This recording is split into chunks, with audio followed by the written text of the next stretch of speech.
Welcome to the latest in a series of exhibitions at Dulwich Picture Gallery dedicated to American art. This is a particular theme that we've been pursuing for some years now, starting with Winslow Homer, the great 19th century artist, in 2006.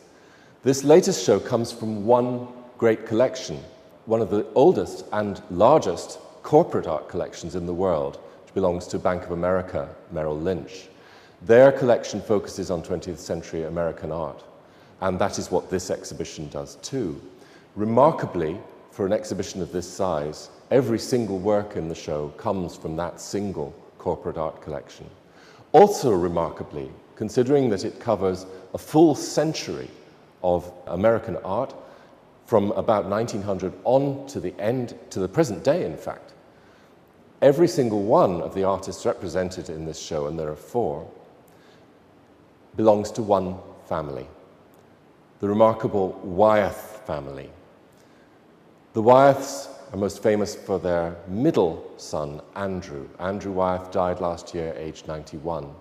But his father, his sister, and his son are represented in this show, and it shows a remarkable continuity.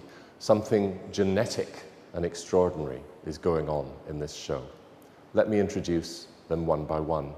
This is NC. He was christened Newell Convers, and so perhaps we can't blame him for wanting to be known as NC. It was much easier for everybody.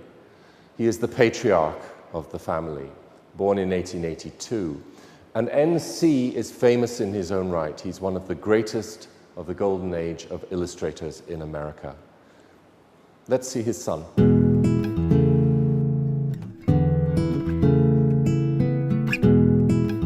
This is by the great Andrew Wyeth, who died last year.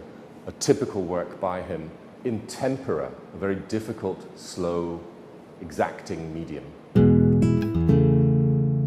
And this lovely portrait is by Henriette Wyeth. Henriette was NC's daughter, Andrew's older sister, and the portrait is of her son, Peter Wyeth Hurd.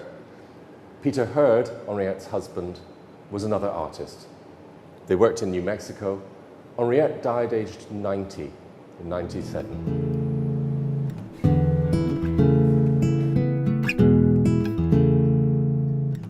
And finally, this is by Jamie Wyeth, James Browning Wyeth, who is still alive. He was born in 1946, still painting, extremely prolific, loves animals.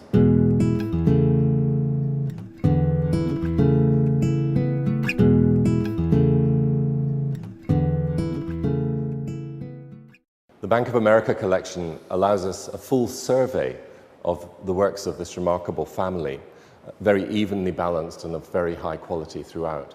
There's something going on here, as I say, something genetic, an interest in realism, an interest in narrative, and an interest in imagination that links all of these artists. It's a remarkable flow of art throughout an entire century which went an entirely different way. Realism is not the way American art went. It went towards abstract expressionism. The Wyeths represent an entirely different and novel, and it must be said in America certainly, popular route.